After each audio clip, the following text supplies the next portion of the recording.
Então, pessoal, boa noite a todos, graça e paz. Hoje nós vamos falar sobre justificação pela fé. O texto que eu escolhi para falarmos sobre isso está em Romanos, capítulo 4, versículo 1, 2 e 3. Diz assim a palavra de Deus: Que diremos, pois, ter alcançado Abraão, nosso pai segundo a carne? Porque se Abraão foi justificado pelas obras, tem de que se gloriar, mas não diante de Deus. Pois, que diz as Escrituras?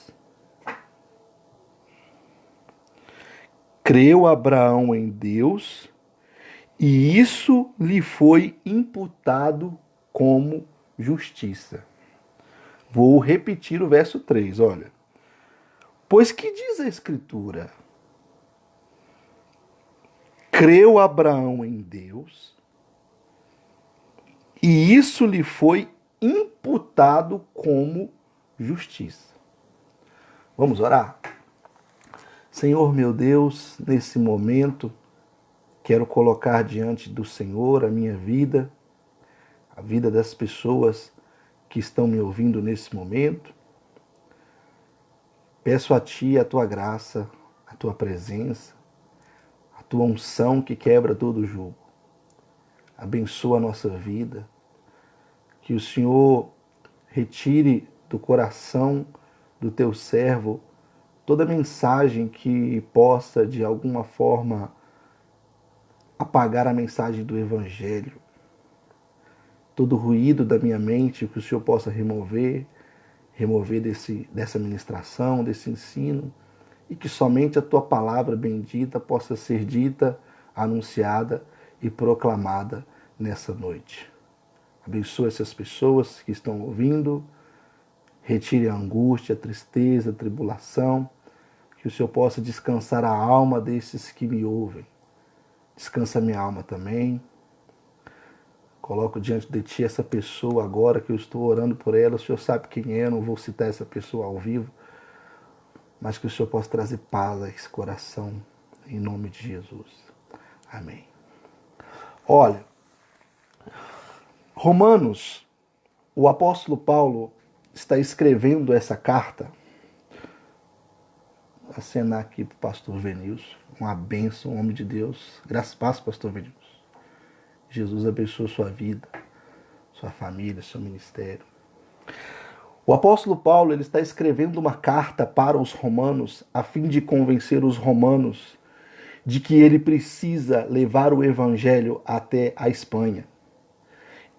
Nas viagens missionárias de Paulo, ele precisava passar pela região de Roma a fim de chegar à Espanha e levar o evangelho. Então, quando ele escreve essa carta, ele está tentando se apresentar para os romanos que não o conhecia pessoalmente. O apóstolo Paulo não era conhecido da igreja de Roma.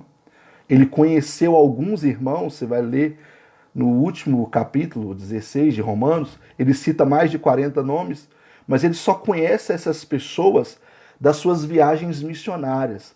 Ele não conhece pessoalmente a igreja de Roma. O apóstolo Paulo nunca esteve na igreja de Roma. Então, ele está escrevendo essa carta como uma forma de se apresentar aos cristãos que estão vivendo ali na cidade de Roma. E a cidade de Roma era uma cidade onde havia muitas igrejas e uma igreja muito grande, que era a igreja principal de Roma. Então, ele vai escrever essa carta para convencer os líderes da igreja de Roma a ajudá-lo na sua obra missionária, a fim de que ele chegasse na Espanha. Então, ele vai caprichar nessa carta, porque ele precisa convencer o judeu que vive em Roma da necessidade do evangelho chegar até os gentios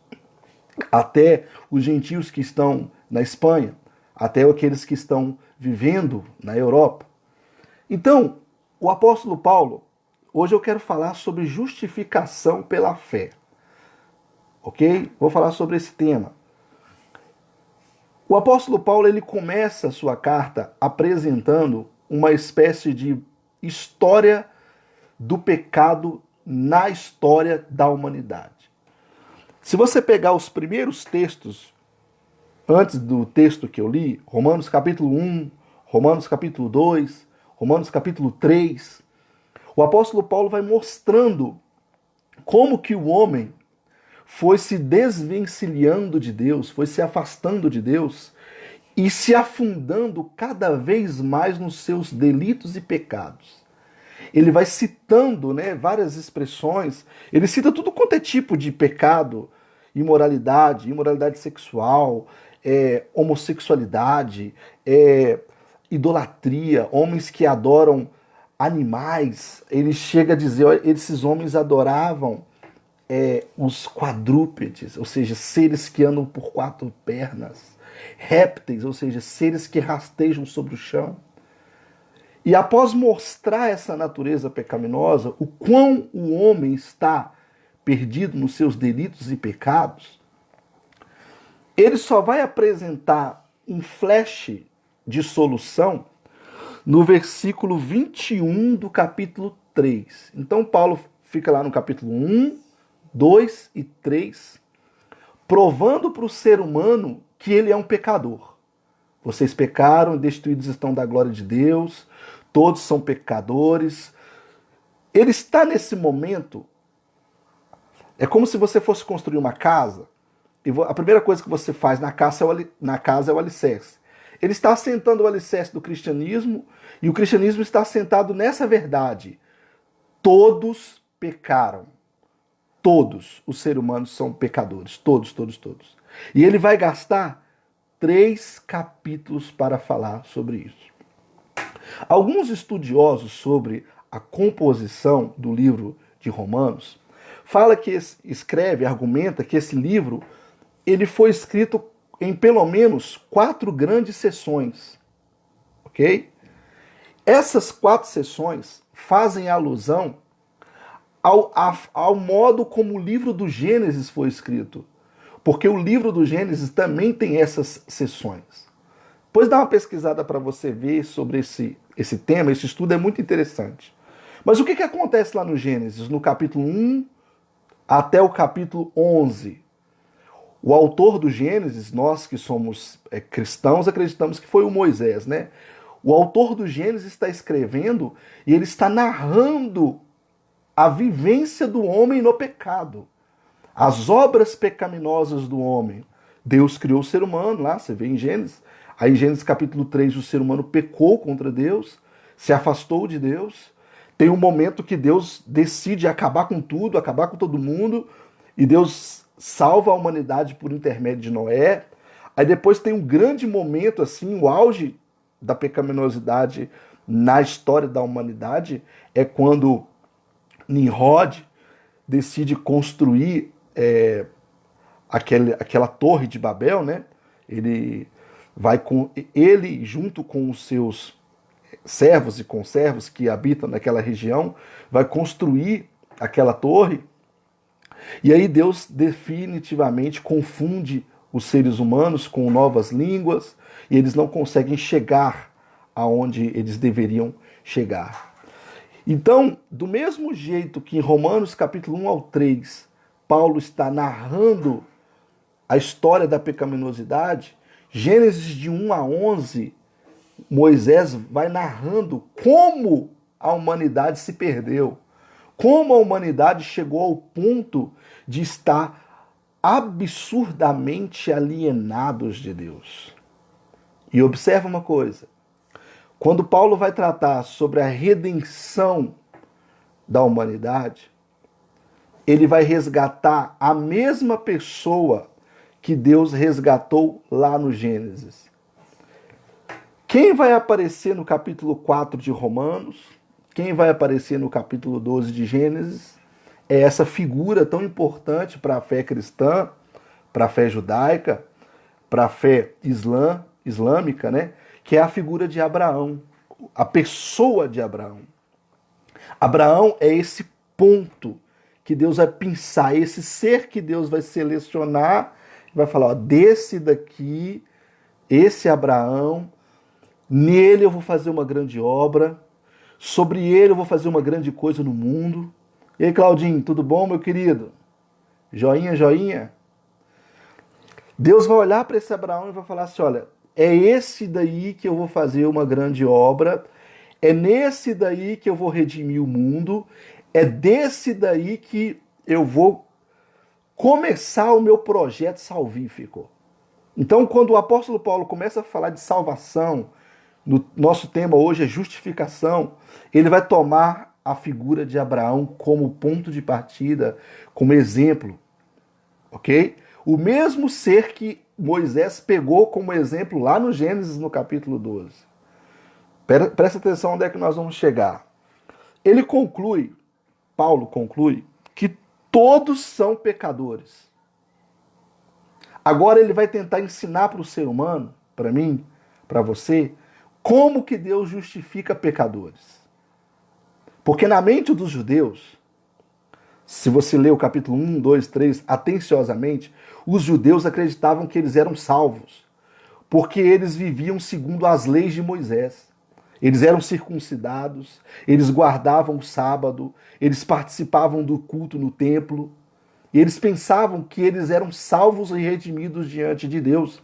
Lembra quando Jesus discute com os judeus, lá no Evangelho de João, no capítulo 6, 7 e 8, os judeus dizem assim para Jesus, nós somos filhos de Abraão.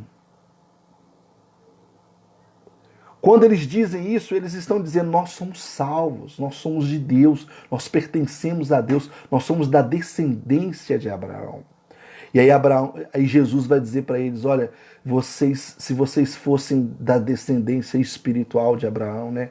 Ele fala assim, se vocês fossem realmente da descendência de Abraão, vocês creriam em mim. Porque Abraão viu o meu dia e se regozijou. Abraão esteve comigo e se alegrou, e vocês estão comigo e não conseguem se alegrar. Vocês não têm nada de Deus na vida de vocês. E nesse momento, os judeus chegam a pegar em pedras para apedrejar Jesus. E Jesus se desvencilha deles. Os judeus o tempo todo tinham na lei de Moisés, nas práticas da lei, um símbolo de salvação. Nós somos salvos por causa disso. Nós somos justificados por causa disso. E aí aqui Paulo vai pegar o judeu pelo colarinho. Vai pegar ele pela gola da blusa e vai falar assim, olha, você está errado.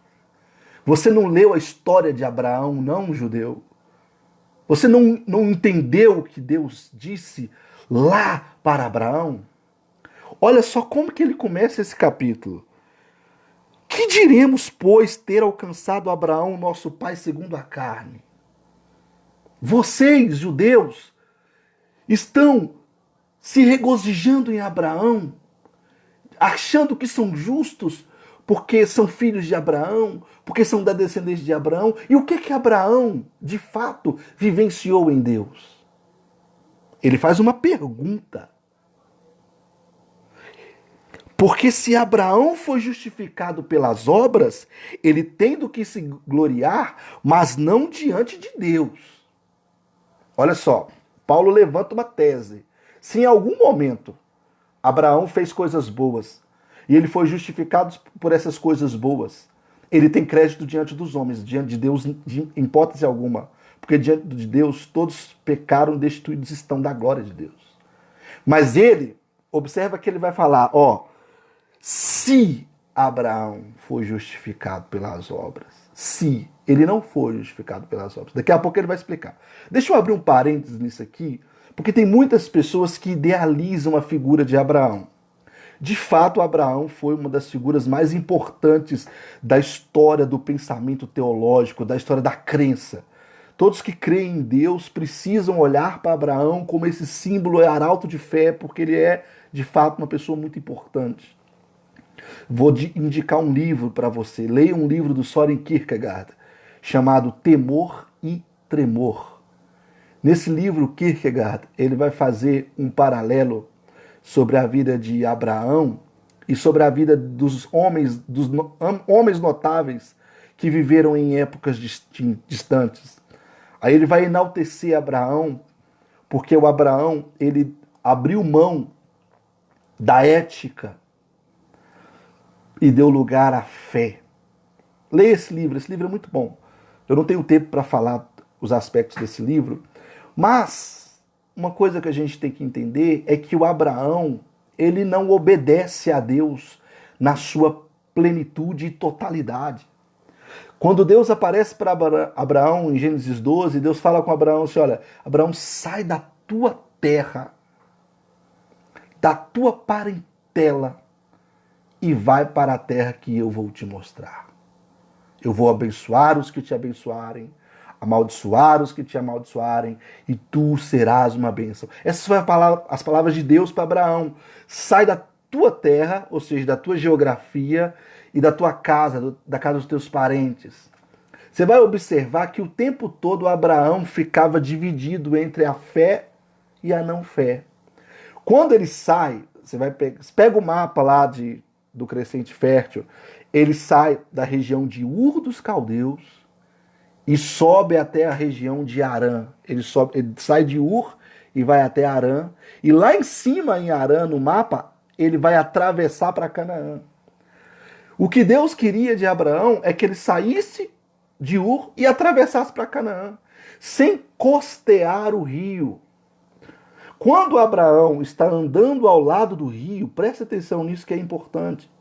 Ele não está andando em fé, ele está andando na carne. Porque se algo der errado, vamos supor que a comitiva de Abraão é assaltada, ele tem o rio do lado dele, ele tem água potável, ele consegue abastecer as suas providências e voltar até Ur.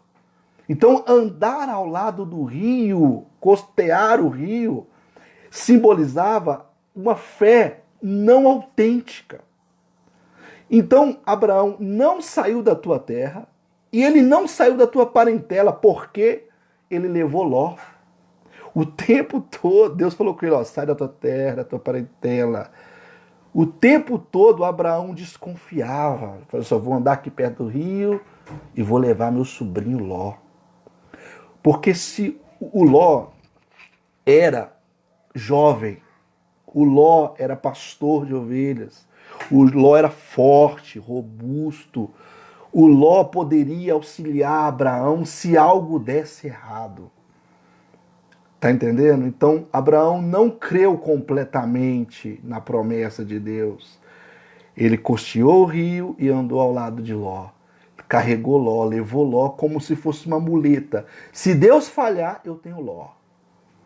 Se Deus falhar, eu tenho o rio. Tá entendendo? O Tigre e o Eufrates, eu tenho o rio. Assim é a nossa vida. Nós somos como Abraão. A gente vai na igreja, ouve a pregação do pastor, crê em Deus, mas o tempo todo a gente fica se apegando a alguma coisa. Olha, se Deus falhar, eu venho pro lado de cá. Se Deus falhar, eu procuro meu patrão. Se Deus falhar, eu procuro aquele amigo, aquela pessoa. Em momento algum, a gente tem a fé que Abraão vai ter lá no capítulo 22. Depois você vai ver que o Abraão atravessa o rio, chega em Canaã, larga Ló, Abraão evolui. E quando ele chega no momento da Akedá, que é o momento de entregar o Isaac no altar ali, que é o ápice da maturidade de Abraão, você percebe que ele tem uma fé genuína, uma fé em Deus, uma fé constante em Deus. Então, o apóstolo Paulo, onde é que eu queria voltar? É aqui, ó. O apóstolo Paulo está dizendo que o Abraão, de hipótese alguma, ele foi justificado pelas obras. Abraão não é um grande homem como vocês pensam, judeus. Aí o que ele vai dizer? Verso 3. Pois o que diz a Escritura? Romanos 4, 3. O que diz a Escritura? O que está na Bíblia? Paulo pergunta. E ele mesmo responde, olha. Creu Abraão em Deus, e isso lhe foi imputado como justiça. Onde está isso? Em Gênesis capítulo 15, verso 6. Nós temos que ler essa passagem. O apóstolo Paulo vai lá em Gênesis, tá vendo? Ele vai lá em Gênesis para mostrar que o Abraão, ele creu em Deus, e o crer em Deus de Abraão foi um ato de acreditar de Deus na conta de Abraão. Observe isso, olha. A palavra imputado no grego, ela é uma palavra usada num ambiente de contabilidade. É nesse ambiente que a palavra imputar é colocada. Imputar é colocar na conta. Deus colocou na conta de Abraão a justiça. Deus olhou para Abraão e falou assim, olha, eu te torno justo. É isso que Deus fez aqui, em Gênesis capítulo 15, verso 6, que Paulo está citando lá em Romanos capítulo 4. Deus falou assim, olha, eu vou te justificar, Abraão. Eu vou justificar. Bem-vinda aí, Valesca. Seja bem-vinda aí. Eu vou justificar você. Eu vou colocar a justiça na sua conta. Deus falando para Abraão. Por que Deus faz isso? Olha que interessante. Abraão tem crise aqui no capítulo 15. Porque ele já havia saído de Ur, de Harã, estava entrando em Canaã e Deus não tinha dado filho para ele. Ele está assim, poxa vida, Senhor, como é que a promessa vai se cumprir se o único herdeiro que eu tenho é o Damasceno Eliezer? E olha o que Deus diz, vamos lá, eu vou ler não só o verso 6, o verso 6 é o que Paulo diz. Paulo fez um Ctrl+C em Romanos 15, 6 e deu um Ctrl+V lá em Romanos 4, 3. Mas vamos ler o versículo 1 para você entender. Olha, depois dessas coisas, veio a palavra do Senhor a Abraão em visão, dizendo, não temas, Abrão, eu sou o teu escudo, o teu grandíssimo galardão. Olha, se acabasse aqui a palavra, estava ok. O resto do texto aqui é o Abraão reclamando. Então disse Abraão, Senhor Jeová, que me há de dar? Pois eu ando sem filhos, e o mordomo da minha casa é o Damasceno Eliezer. Ele está tipo se lamentando com Deus. As promessas não acontecem, as bênçãos não chegam na minha vida. Você consegue imaginar? Para pensar. Como que Abraão, diante desta declaração, tem coragem de murmurar? O que Deus disse para Abraão? Deus disse assim, olha, não tenha medo, eu sou o teu escudo, o teu grandíssimo, observa o superlativo, ó, o grandíssimo galardão. Deus está falando para Abraão assim, cara, eu te protejo, eu sou o seu escudo, eu sou o seu maior bem. Essa palavra, Gênesis capítulo 15, verso 1, é o momento mais sublime da fé. Não existe nada na fé que supere isso aqui. Ok? Vou explicar por quê. Ó. Quando você crê no Evangelho, você recebe um galardão. Qual é o galardão? Você recebeu o perdão dos seus pecados. E além de receber o perdão dos seus pecados, é um galardão. Você vai ser salvo, você vai para o céu. Você é santificado. Quando você creu no Evangelho, você parou de... Você que bebia, não bebe mais. Você que usava drogas, não usa mais. Você que mente, não mente mais. Você que falava palavrão, não fala mais. Porque você é justificado. Tudo isso é graça de Deus. Tudo isso é galardão de Deus. Tudo isso é bênção de Deus na nossa vida. Porém, aqui, o que Deus está dizendo no versículo 1 para Abraão é o seguinte. Quem? Eu, Deus, o Criador dos céus e da terra, sou o seu grandíssimo galardão, cara. Eu sou o maior prêmio que você poderia ter na sua vida. Aqui, gente, presta atenção, aqui é o cerne da fé cristã. É Deus em mim, Deus na minha vida, Deus conosco, Deus comigo, Deus habitando a minha vida e eu habitando a vida de Deus. Isso é maior que tudo que você puder ouvir para o resto da sua vida. Se eu disser assim, Deus vai te dar uma casa, amém, glória a Deus, maravilha, isso é bom? É. Mas se eu disser assim, ó, Deus é o seu grande galardão, é maior que tudo. Porque eu estou dizendo que Deus é seu. Que Deus, que criou os céus e a terra, que é o dono de tudo no mundo, ele pertence a você, ele foi dado a você. Não é exatamente isso que acontece na cruz de Jesus Cristo? Paulo não vai em Gênesis capítulo 15 à toa.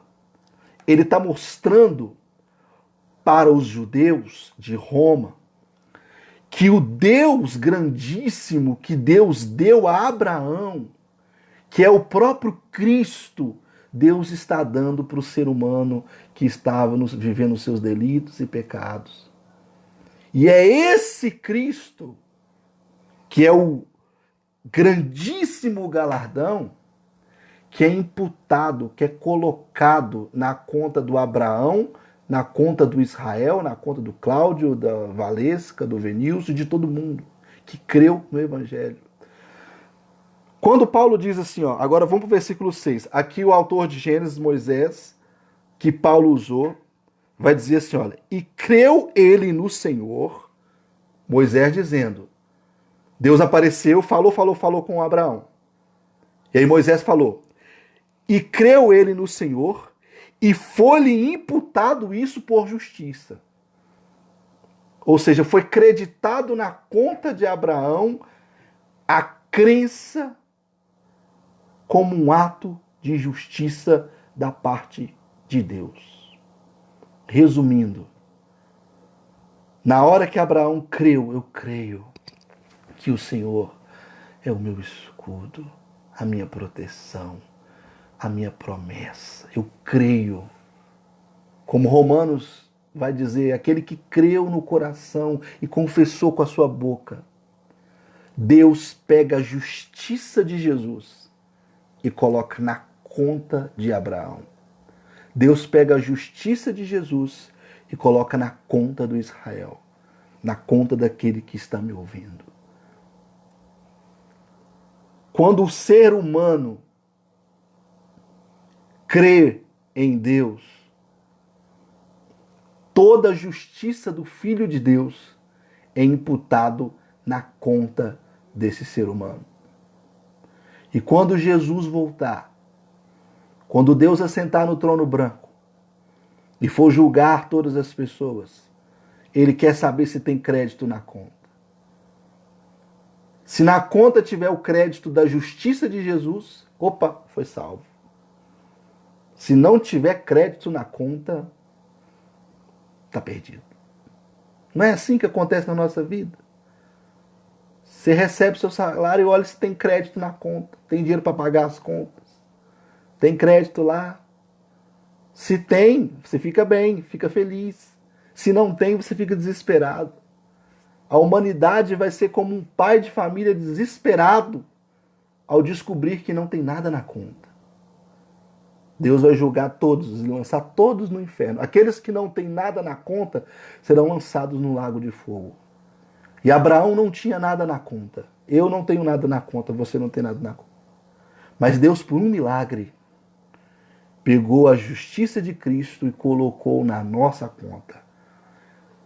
Deus pegou a justiça de Cristo. É o que está escrito aqui, gente. Eu vou ler de novo. E creu ele no Senhor. No Senhor quem? No Senhor Jesus Cristo. E foi-lhe imputado isso por justiça. Foi creditado na conta do Abraão, na minha conta, a justiça de Cristo.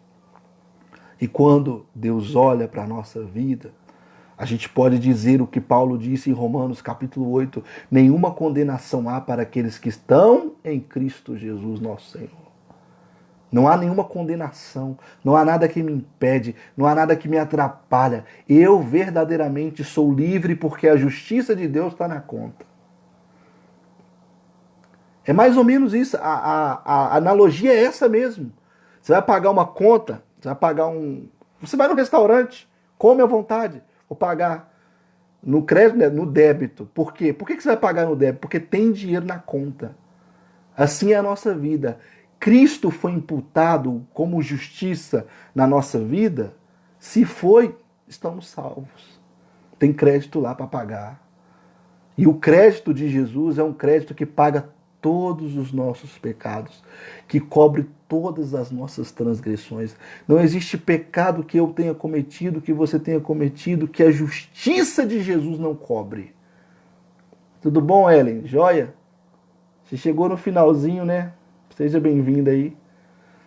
Não existe, observe isso, não existe um saldo devedor maior que a justiça de Jesus Cristo derramada na cruz do Calvário na nossa vida.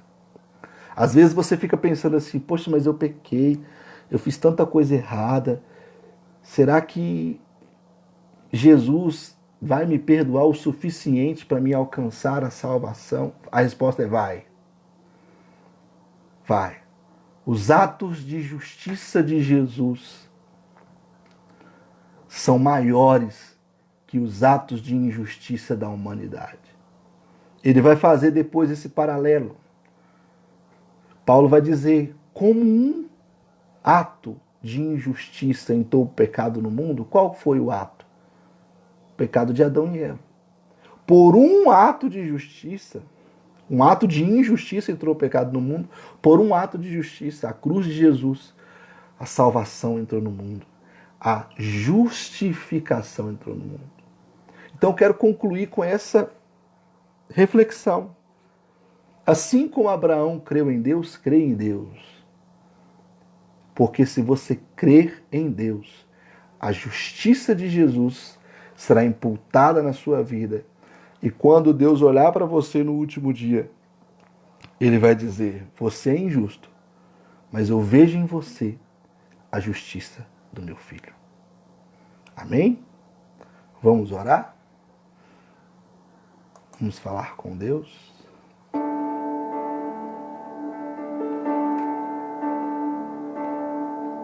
Feche os seus olhos aí.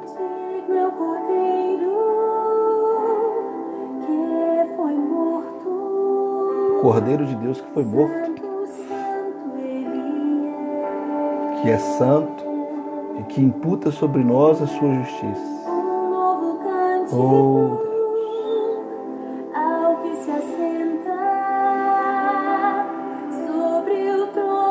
Deus. Justificação.